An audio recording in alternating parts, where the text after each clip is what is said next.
Hi hello friends, എല്ലാ കൂട്ടുകാർക്കും നമ്മുടെ പുതിയൊരു എപ്പിസോഡിലേക്ക് സ്വാഗതം. അങ്ങനെ നമ്മുടെ വിഷു സ്പെഷ്യൽ എപ്പിസോഡാണ് കേട്ടോ. അങ്ങനെ കല്യാണി കിരണക്ക വിഷു ഏകദേശം നല്ല രീതിയിൽ തന്നെ ആഘോഷിക്കുന്നുണ്ട്. സരിയു ആണെങ്കിൽ ഷാരിയും കൂടി ജനലരികെ കൂടി ഇങ്ങനെ ഒളിഞ്ഞു നോക്കുകയാണ്. സരിയു പറയുന്നുണ്ട് ഷാരി എടുത്ത്, അമ്മേ അവൻ കിടപ്പിലാണ്, അവന് ഓർമ്മയൊന്നും ഇല്ലാണ്ട് ആകെ കിടപ്പിലാണ്, ഒരു മരിച്ച ജഡം പോലത്തെ അവസ്ഥ. എന്നിട്ട് ഒരു വിഷു ആഘോഷത്തിനൊന്നും ഒരു കുറവില്ലല്ലോ, അവളെ സമ്മതിക്കണം. ഭർത്താവ് ഇങ്ങനെ കിടക്കുമ്പോഴും വിഷു ഒക്കെ ആഘോഷിക്കാൻ അവൾക്ക് പറ്റുന്നുണ്ടല്ലോ എന്ന് പറയുമ്പോൾ ഷാരി പറയുന്നുണ്ട്, അതേ മോളെ ഞാനും അതാ നോക്കണത്. കല്യാണിനെ പോലത്തെ ഒരാളെ എത്തുന്നത് ഞാൻ ഇങ്ങനത്തെ ഒരു ഭാവം ഒരിക്കലും പ്രതീക്ഷിച്ചില്ല. അമ്മേ ഇനിയിപ്പോ ഭർത്താവ് കിടപ്പിലൊക്കെ ആയല്ലോ, ഇനി അവൾക്ക് തോന്നിയ പോലെ നടക്കാലോ, പണമൊക്കെ അവൾക്ക് അവളുടെ രീതിയിൽ തന്നെ ചെലവാക്കാം. അത് നീ പറഞ്ഞ ശരിയാ മോളെ, അവനിപ്പോ കിടപ്പിലായോണ്ട് ഇവൾക്കിനി ആരെയും ബോധ്യപ്പെടുത്തേണ്ട കാര്യമൊന്നും ഇല്ലല്ലോ, അതുകൊണ്ടായിരിക്കും അവൾ ഇങ്ങനെയൊക്കെ ചെയ്യണത്. ഓരോരുത്തരുടെ സ്വഭാവം മാറണ മാറ്റി എന്നൊക്കെ പറയാണ്. മോളെന്തായാലും അതങ്ങോട്ട് നോക്കി നിൽക്കണ്ട, നമ്മുടെ അച്ഛൻ ഇന്നെന്തായാലും വരുമല്ലോ മോളെ കാണാൻ വേണ്ടിട്ട്, നമുക്ക് അദ്ദേഹത്തിന് വേണ്ടി വെയിറ്റ് ചെയ്യാം എന്ന് പറയണം. അമ്മേ അച്ഛന് ഇഷ്ടപ്പെട്ട പായസമൊക്കെ അമ്മ ഉണ്ടാക്കി വെച്ചിട്ടില്ലേ? പിന്നെ നിന്റെ അച്ഛൻ രാത്രി വരുമെന്ന് പറഞ്ഞുകൊണ്ട് പായസമൊക്കെ ഞാൻ ഉണ്ടാക്കി വെച്ചിട്ടുണ്ട്. അച്ഛനെ പായസമെങ്കിലും കുടിച്ചിട്ട് പോകണം അമ്മേ, കാരണം ഊണ് കഴിക്കാൻ അച്ഛൻ ഉണ്ടാവില്ല, കാരണം രാത്രി എന്നെ കാണാൻ വേണ്ടി അച്ഛൻ വരുന്നത്. അതുകൊണ്ട് പായസം എന്തായാലും ഉണ്ടാക്കണമെന്ന് പറയാണ്. മോളെ പായസമൊക്കെ ഉണ്ടാക്കിയിട്ടുണ്ട്, എനിക്ക് അച്ഛന് ഏറ്റവും ഇഷ്ടപ്പെട്ട ശർക്കര പായസം തന്നെ ഉണ്ടാക്കിയിട്ടുണ്ടെന്ന് പറയാണ്. സരിയുവിനും ഭയങ്കര സന്തോഷമാവട്ടോ. മനോഹർ മനസ്സിൽ വിചാരിക്കുകയാണ്, വരട്ടെ വരട്ടെ, അയാളുടെ ലാസ്റ്റ് വരുമായിരിക്കും ഇത്. എന്തായാലും ഇനി അടുത്ത പ്രാവശ്യം വിഷു കൂടാൻ വേണ്ടി അയാൾ ഉണ്ടാകോ ആവോ എന്നൊക്കെ മനോഹർ ഇങ്ങനെ മനസ്സിൽ വിചാരിക്കുക കേട്ടോ. ശേഷം നമ്മുടെ കല്യാണിയും അതുപോലെ തന്നെ നമ്മുടെ ദീപയും കൂടി താരയൊക്കെ ചോദിക്കേണ്ട കിരണിനോട്, അല്ല ഇന്ന് രാഹുൽ വരുമോന്നല്ല അറിഞ്ഞത്, അച്ഛൻ എന്തെങ്കിലും പ്ലാൻ ചെയ്തിട്ടുണ്ടോ മോനെ എന്ന് പറയുമ്പോ കിരൺ പറയുന്നുണ്ട്, അച്ഛൻ നല്ലൊരു പണി തന്നെ കൊടുക്കാന്ന് വിചാരിച്ചിട്ടുണ്ട്, പിന്നെ ഞാനും അങ്ങോട്ടേക്ക് പോകുന്നുണ്ട്. മോൻ പോകേണ്ട ആവശ്യമുണ്ടോ എന്ന് ചോദിക്കാണ്. എനിക്ക് പോണോ അമ്മേ? അല്ല മോനെ കണ്ട പ്രശ്നമാവില്ലേ? എന്നെ കണ്ടാലല്ലേ പ്രശ്നമുള്ളൂ, ഞാൻ അങ്ങ് മുഖം മറച്ചിട്ടേ പോകുന്നുള്ളൂ എന്ന് പറയണം. മോനെ അത് വേണോ, റിസ്ക് ആണ് എന്ന് ദീപ പറയുമ്പോ കല്യാണി പറയുന്നുണ്ട്, അതേ കിരണേട്ടാ, ഇപ്പൊ ഒരു അപകടം തലനാഴിലൊക്കെ രക്ഷപ്പെട്ടത്, അതുകൊണ്ട് കിരണേട്ടന് പോകേണ്ട ആവശ്യമുണ്ടോ കിരണേട്ടാ എന്ന് ചോദിക്കാണ്. പോണം കല്യാണി, എന്നാലും എന്നെ അപകടപ്പെടുത്താൻ ശ്രമിച്ചത് അയാളാണല്ലോ, അതിൽ അയാൾക്കിട്ട് എനിക്ക് തന്നെ നല്ലൊരു പണി കൊടുക്കണം എന്നൊക്കെ കിരൺ പറയാട്ടോ. അങ്ങനെ പാതിരാത്രി ആവാണ്. ആരുമില്ലെന്ന് ഉറപ്പെടുത്തതിന് ശേഷം രാഹുൽ ആണെങ്കിൽ അങ്ങോട്ടേക്ക് വരുവാട്ടോ. അപ്പൊ ഗേറ്റ് ഒക്കെ തുറന്ന് പാത്തും പമ്മി ഇങ്ങനെ നടന്ന് വരുവാണ്.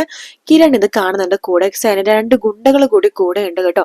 അങ്ങനെ കിരൺ രാഹുലിന്റെ മുഖം മറച്ചു വെച്ചിട്ട് രാഹുലിന് ഒരു നല്ല അടി അടിക്കാട്ടോ. അത് മാത്രല്ല, ഒരു ഒലക്ക് വെച്ചിട്ട് രാഹുലിന്റെ തലക്കിട്ടും അടിക്കുന്നുണ്ട്. അതായത് കിരൺ ഇപ്പൊ കിടക്കുന്നില്ലേ, അത് ഓർമ്മശക്തിയൊന്നും ഇല്ലാണ്ട് എങ്ങോട്ടോ നോക്കി ആകാശം നോക്കി കിടക്കുന്നില്ലേ, അഭിനയിച്ച് കിടക്കുമല്ലേ കിരൺ, പക്ഷെ ഇത് ശരിക്കും രാഹുലിനെ സംഭവിക്കാട്ടോ. അങ്ങനെ ഓർമ്മയൊക്കെ നഷ്ടപ്പെട്ട് ബെഡിൽ നിന്ന് എഴുന്നേക്കാൻ പറ്റാത്ത വിധം രാഹുൽ കിടപ്പിലാവാണ്. പ്രൊമോയിൽ അങ്ങനെ തന്നെയാണ് കാണിച്ചത്, രാഹുൽ കിടന്ന കിടപ്പിലാവാണ്. അപ്പൊ ഇത്രയും നാള് ചെയ്ത ക്രൂരതകൾക്കൊക്കെ ഫലമായിട്ടാണ് രാഹുൽ ആ കിടന്ന കിടപ്പ് കിടക്കണത്. ഇനി രാഹുൽ ആ കിടപ്പിൽ നിന്ന് എഴുന്നേക്കില്ല കേട്ടോ. അപ്പൊ കിരണിന്റെ കല്യാണ ശത്രുക്കൾ ഒരാൾ കിടന്നു കഴിഞ്ഞു, മെയിൻ ശത്രു കിടന്നു കഴിഞ്ഞു. ഇനി വിക്രത്തിനും അതുപോലെ പ്രകാശിനുള്ളൊരു കിടപ്പാണ്.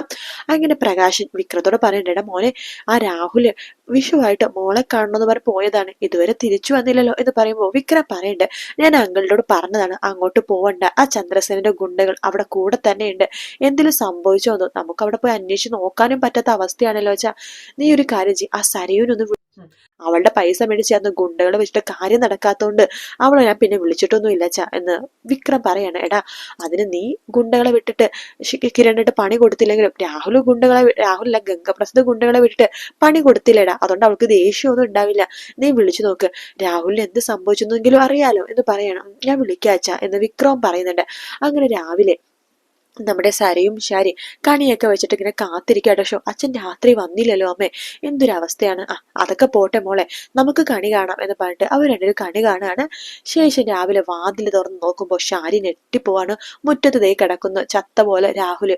അയ്യോ അയ്യോ മോളെ ഓടി വന്നേ, ദേ നിന്റെ അച്ഛൻ എന്ന് പറഞ്ഞിട്ട് വിളിക്കുകയാണ്. അയ്യോ അച്ഛ എന്ന് പറഞ്ഞിട്ട് വിളിക്കുമ്പോഴേക്കും രാഹുലിന്റെ ബോധമില്ല. അവരപ്പം തന്നെ ഹോസ്പിറ്റലിലേക്ക് പൊക്കിക്കൊണ്ടു പോവാട്ടോ. ആ സമയത്ത് അവിടെ മനോഹറും ഇല്ല. മനോഹർ വന്ദനയ്ക്ക് നല്ലൊരു ഗോൾഡ് കോയിൻ, അത് നല്ല കനമുള്ള ഗോൾഡ് കോയിൻ വിഷു കൈനീട്ടമായിട്ട് കൊടുക്കാൻ വേണ്ടി പോയിരിക്കുകയാണ്. അതുകൊണ്ട് ഷാരിയും സരിയും തന്നെയാണ് പൊക്കിക്കൊണ്ട് ഹോസ്പിറ്റലിലേക്ക് പോണത്. അതിനുശേഷം ഹോസ്പിറ്റലിൽ എത്തിക്കഴിയുമ്പോൾ ഡോക്ടേഴ്സ് പറയുന്നുണ്ട് കുറച്ച് സീരിയസ് അവസ്ഥയെന്ന് പറയാണ്.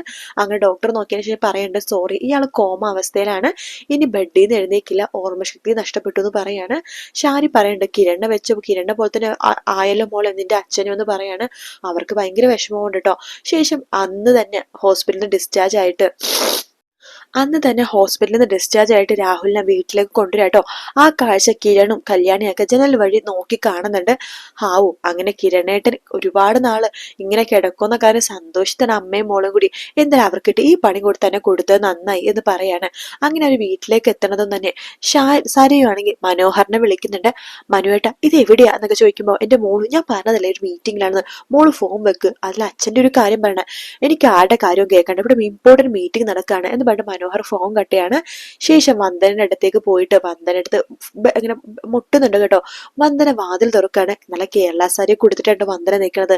ഓ മോളു, എന്തൊരു ഭംഗിയാ മോളിന്ന് കാണാനായിട്ട്, മോളെ കണി കാണാൻ വേണ്ടി ഞാൻ രാവിലെ തന്നെ ഇങ്ങോട്ടേക്ക് വന്നത്. മോൾക്ക് കൈനീട്ടം തരട്ടെ, മോൾക്ക് മാത്രല്ല അച്ഛനും അമ്മക്കും നന്ദിക്കും ഉണ്ട് കൈനീട്ടം. ആഹാ, എനിക്കും ഉണ്ടോ കൈനീട്ടം എന്ന് നന്ദി ചോദിക്കുമ്പോ ആ പിന്നെ നിനക്കും ഉണ്ട് എന്ന് പറഞ്ഞിട്ട്, അല്ല ജാമ്പവാനില്ലേ, ഇല്ല അവൻ പുറത്തു വരെ പോയിരിക്കുക. ആ എന്തായാലും എല്ലാവരും കൂടെ നിരന്നിരിക്കുന്നതുമായിട്ട് അവരെല്ലാവർക്കും ഗോൾഡ് കോയിൻ കൈനീട്ടമായിട്ട് കൊടുക്കുകയാണ്. അപ്പൊ വരുൺ അച്ഛൻ ചോദിക്കണ്ടേ, അല്ല മോനെ ഈ ഗോൾഡ് കോയിൻ തരേണ്ട കാര്യം ഉണ്ടായില്ല, വിഷുവിന് 1 രൂപ കൊടുത്താലും അത് ഭയങ്കര കാര്യമാണ്, അതൊന്നും സാരമില്ല അച്ഛ എന്ന് പറഞ്ഞിട്ട് കൊടുക്കുകയാണ്. ശേഷം മനോഹർ മനസ്സിൽ വിചാരിക്കുകയാണ്, എന്തായാലും ഞാൻ കൈനീട്ടം കൊടുത്ത സ്ഥിതിക്ക് എനിക്കും മിക്കവാറും ഒരു ചെക്ക് കിട്ടും, തരട്ടെ തരട്ടെ എന്ന് പറഞ്ഞിട്ട് മനോഹർ ഇങ്ങനെ കാത്തിരിക്കാട്ടോ. ആ സമയത്ത് നമ്മുടെ വരുൺ അച്ഛൻ ഒരു ചെക്കായിട്ട് വരുന്നുണ്ട്. മോനെ ഇതാണ് ഞങ്ങളുടെ കൈനീട്ടം. അയ്യോ അച്ഛ, എത്ര ചെക്ക് അച്ഛനി തന്നത്, ഓൾറെഡി 2 കോടി രൂപയുടെ ചെക്ക് തന്നു, അത് ഞാൻ മാറിയിട്ട് പോലുമില്ല, അതിനു മുമ്പ് വീണ്ടും ഒരു ചെക്ക്. മോനെ ഇത് വിഷു കൈനീട്ടമാണ്, വേണ്ടാന്ന് പറയാൻ പാടില്ല. ഓ ആയിക്കോട്ടെ എന്ന് പറഞ്ഞിട്ട് മനോഹർ കൈ നീട്ടുകയാണ്. നോക്കുമ്പോ 2 കോടി രൂപയുടെ ചെക്ക്, എന്റെ ഈശ്വര 2 കോടി രൂപയുടെ ചെക്ക് എന്നൊക്കെ പറഞ്ഞ് മനോഹറിന് ഭയങ്കര സന്തോഷമാവാട്ടോ. ശേഷം നമ്മുടെ എന്താണ് വിക്രം നമ്മുടെ സരയുവിനെ വിളിക്കുകയാണ് ഫോണില്.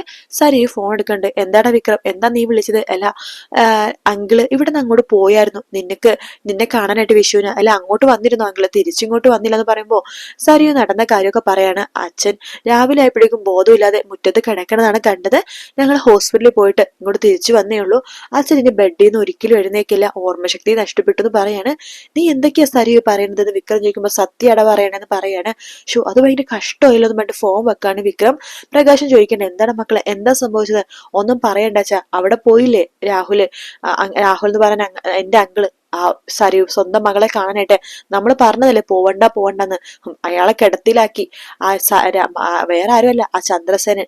ഇനി രാഹുൽ എന്ന് പറഞ്ഞ അങ്കിളിന് ഒരിക്കലും എഴുന്നേറ്റ് നടക്കാൻ പറ്റില്ല, എഴുന്നേക്കാനും പറ്റില്ല, ആരെയും നോക്കാനോ ഓർമ്മശക്തിയോ ഒന്നുമില്ല, കിരൺ കിടക്കുന്ന പോലെ തന്നെയാ അവിടെ കിടക്കണമെന്നാ സരയു പറഞ്ഞത്. അയ്യോ അത് ഭയങ്കര കഷ്ടമായില്ലട മോനെ. അതേന്നെ, ഞാൻ പറഞ്ഞത് അങ്കിളടുത്ത് പോവണ്ടാന്ന്, ഇനിയിപ്പോ അങ്കിളിനെ കിടത്തി ആ ഒരു സന്തോഷത്തിലായിരിക്കും കല്യാണി എന്ന് പറയാണ്. എന്തായാലും അവൾക്ക് വിഷുവിനെ നല്ലൊരു കാഴ്ചനെ കാണാൻ പറ്റിയല്ലോ, അവളുടെ ഭർത്താവിനെ പോലെ ഇപ്പതേ അങ്കിളും കിടന്നല്ലോ, അതുകൊണ്ട് അവരൊക്കെ സന്തോഷമായിരിക്കും. അതേ അച്ഛാ, എന്നാൽ നമ്മുടെ കൂടെ നിന്നൊരാൾക്ക് ഇങ്ങനെ പറ്റിയല്ലോ, സാരില്ലട മക്കളെ നമുക്ക് എല്ലാം റെഡിയാക്കാം എന്നൊക്കെ പറയാണ്. അങ്ങനെ വിക്രം പറയണ്ട അച്ഛാ, ഇനി നമ്മളൊന്നും നോക്കിയിട്ട് കാര്യമില്ല, ഇടയ്ക്കൊക്കെ കിരണിനെ കഴിഞ്ഞ വാച്ച് ചെയ്യാൻ വേണ്ടി പോകണം, എനിക്ക് ചില സംശയങ്ങളൊക്കെ ഉണ്ട് എന്ന് വിക്രം പറയാണ്. അങ്ങനെ വിക്രം ഇങ്ങനെ കിരണിന്റെ എന്തെങ്കിലും എല്ലാം ഓക്കെ ആണോ, കിരൺ അങ്ങനെയൊക്കെ തന്നെ കിടക്കുന്നുണ്ടോ, അതൊക്കെയാണ് ഓർമ്മശക്തി കിട്ടിയോ എന്നൊക്കെയുള്ള പുതിയ അപ്ഡേറ്റ് അറിയാൻ വേണ്ടിയിട്ട് കല്യാണിന്റെ വീട്ടിൽ ഇടക്കും തലക്കൊക്കെ പോകുന്നുണ്ട് കേട്ടോ. വിക്രം ഏറെ കുറെയൊക്കെ സംശയമുണ്ട്, ഏറെ കുറെയൊക്കെ സത്യങ്ങൾ ചെറുതായിട്ട് കണ്ടുപിടിക്കുന്നുണ്ട്. എന്തായാലും കാത്തിരുന്ന് കാണാം. വീഡിയോ ഇഷ്ടപ്പെട്ടാണെങ്കിൽ ലൈക്ക് ചെയ്യാനും സബ്സ്ക്രൈബ് ചെയ്യാനും കമന്റ് ചെയ്യാനും മറക്കല്ലേ. മറ്റൊരു വീഡിയോ ആയിട്ട് വീണ്ടും കാണാം. Take care, bye bye.